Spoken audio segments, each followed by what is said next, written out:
Terima kasih Anda kembali bersama kami di Muslim Update Ashwa TV bersama saya Wanda Dwi Utari. Sebelum kita masuk ke informasi selanjutnya, saya akan sapa terlebih dahulu Ustadz Erik Yusuf yang sudah bergabung bersama kami. Assalamualaikum Pak Ustadz Erik, apa kabar hari ini? Waalaikumsalam warahmatullahi wabarakatuh. Alhamdulillah baik. Alhamdulillah baik dan sehat selalu ya Pak Ustadz ya, amin. Kita lanjutkan lagi ke informasi lainnya. Pemirsa, polisi akhirnya menetapkan tersangka penyerangan terhadap Ustadz Abu Chaniago saat tengah berceramah di salah satu masjid di kota Batam. Pelaku ditetapkan sebagai tersangka usai hasil tes kejiwaannya menunjukkan yang bersangkutan tidak dalam kondisi gangguan jiwa.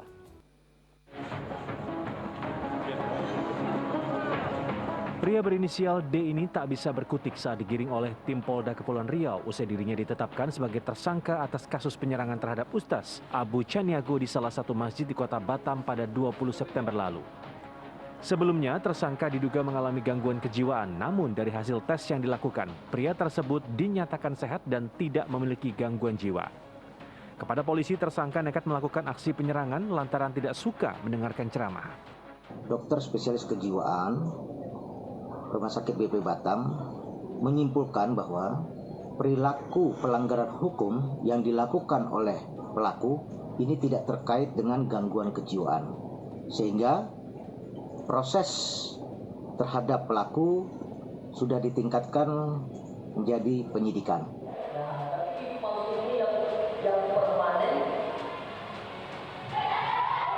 Diketahui peristiwa terjadi saat sang ustaz tengah berceramah di hadapan para jemaah masjid Baitus Syakur. Tanpa alasan yang jelas, tersangka langsung menyerang dan menghantam bagian wajah korban. Sontak para jemaah yang menyaksikan kejadian tersebut histeris dan langsung mengamankan pelaku. Atas perbuatannya itu, tersangka bakal dijerat dengan ancaman hukuman 2 tahun penjara. Muhammad Zulkarnain Purba melaporkan dari Batam, Kepulauan Riau. Ya, ini kita apresiasi kinerja aparat dan berharap semoga tidak ada lagi kejadian yang serupa ya. Nah Pak Ustadz, ini memang kejadian ada yang menyerang Ustadz ketika berceramah bukan kali pertama terjadi. Dan ternyata pelaku ini tidak suka dengan isi ceramah yang dilontarkan oleh korban begitu. Nah menurut Ustadz Erik ini gimana nih mengenai kasus penyerangan ini? Apakah ada sesuatu yang ketika Pak Ustadz berceramah begitu, apakah ada hal-hal yang perlu diperhatikan agar terhindar dari perilaku seperti ini? Baik, pertama saya tentu prihatin karena masalah suka atau tidak suka, selera ini kan dikembalikan lagi ya kepada semua masyarakat. Tetapi menyerang ustadz itu satu perbuatan yang betul-betul harus dihindari gitu, karena bukan apa-apa ya yang namanya ustadz ya kiai itu kan warasatul anbiya ya, seharusnya kita hormati karena ini pewaris para nabi. Jika mereka ini sudah tidak ada, dari mana ilmu ini kita dapatkan gitu. Nah, tetapi juga perlu diperhatikan jika kita melihat dari sisi sebaliknya, tentu yang namanya dakwah ini kan ada tuntunannya ya, ud'u ila sabili rabbika bil hikmah wa mau'izatil hasanah wajilhum bilatihi ahsan ya. Jadi intinya serulah manusia kepada jalan Tuhanmu itu dengan hikmah dan pelajaran yang baik, dan bantahlah mereka dengan cara yang baik. Ya kan, jadi sesungguhnya Allah itu mengetahui tentang siapa yang tersesat di jalannya dan mengetahui orang-orang yang mendapatkan petunjuk gitu. Jadi intinya di sini tentu yang namanya dakwah itu mesti merangkul hati ya. Bahkan di dalam perdebatan saya sendiri selalu jika seandainya ini masuk ke dalam sesuatu yang tidak membawa manfaat, saya menghindar begitu. Karena menurut saya dakwah bukan hanya sekedar memenangkan perdebatan, dakwah bukan hanya sekedar kecerdasan pikiran, kepiawaian dari lisan, bukan hanya itu, tapi dakwah itu bagaimana kita merangkul hati, memenangkan hati. Karenanya kalau misalnya kita tidak memenangkan hati atau tidak merangkul hati, ya disinilah akhirnya bisa muncul orang-orang yang mungkin kalah dalam perdebatan tapi hatinya tidak menerima kebenaran gitu.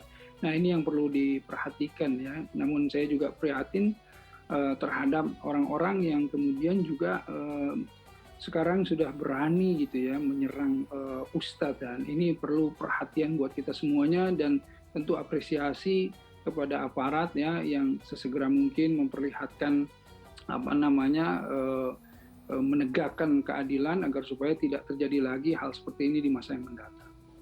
Oke, nah selama pengalaman Pak Ustadz berceramah begitu ya, pernah nggak ngalamin ada penolakan dari warga? Terus kalau misalnya memang ada, bagaimana antisipasi dari Pak Ustadz? Ya kalau saya ya cenderung karena saya dianggap apa namanya ya tidak kemudian keras di dalam berbicara dan lain-lain, jarang lah ya, tidak ada lah, mungkin ada satu yang kemudian menolak saya itu hanya karena dulu sekali di awal saya datang ke masjid itu membawa proyektor dan audio ya, agar supaya orang-orang melihat dakwah itu audio visual. Saya memperkenalkannya dulu sekali, dan kemudian di situ takmir masjidnya menolak gitu ya, karena menyebutkan ini adalah sesuatu yang bid'ah. Saya menjelaskan gitu ya bahwa hal-hal seperti ini bukan bid'ah, hal-hal seperti ini untuk kebaikan dan lain-lain, tetapi beliau tetap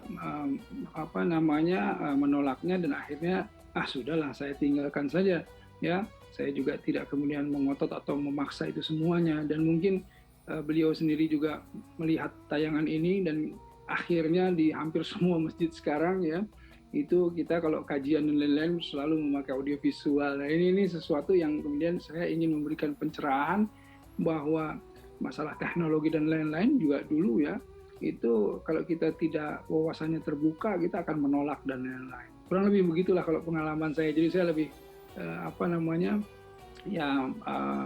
tidak ngotot ya, saya mundur saja, ya sudah, saya serahkan saja kepada mereka, karena biarkanlah urusan jamaah dengan takmirnya, begitu kurang lebih. Ya, artinya tidak terlalu banyak masalah, tapi kalaupun yang tadi masalah tadi ya jangan ngotot, karena percuma ya, emosi ketemu emosi jadinya malah nanti nggak ketemu di tengah-tengah. Baik, Pak Ustadz, saya ingin bertanya lagi nih, dengan adanya sejumlah kasus penyerangan, apakah ada yang ingin Ustadz sampaikan kepada para ulama yang kerap berdakwah dengan segala macam resikonya? Ya tentu dalam perjuangan dakwah ini terkadang kita masuk dalam risiko-risiko yang seperti tadi ya. Kalau kita dengar bahkan sahabat saya Ustadz Fadlan itu sampai di Papua itu beliau itu ditusuk tombak ya. Beliau itu ketika berdakwah memang resiko yang sangat besar ya, yang kemudian diambil oleh beliau ini, apalagi di pedalaman-pedalaman. Nah ini membuat banyak juga dai-dai yang kemudian harus mempersiapkan diri dalam menghadapi resiko-resiko yang bermacam-macam. Karenanya medan dakwah itu banyak sekali. Ya, spektrum medan dakwah itu juga luas sekali. Karenanya pilihlah sesuai kemampuan antum semuanya gitu. Kalau saya kan dakwah yang ringan-ringan di televisi gitu ya, dengan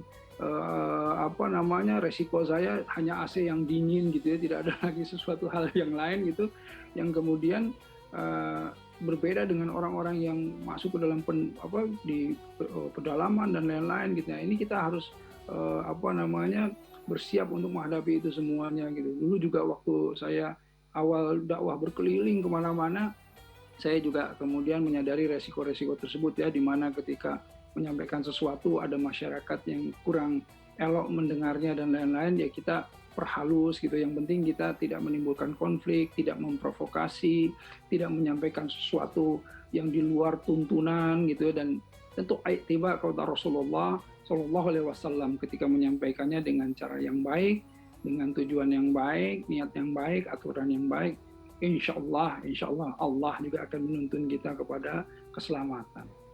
Amin ya robbal alamin. Memang tujuannya adalah ingin memberikan ilmu yang baik begitu ya. Semoga ini para ustadz juga dan ulama ketika berceramah mendapatkan perlindungan dari Allah Subhanahu wa taala. Amin ya robbal alamin. Baik, kita ke informasi selanjutnya.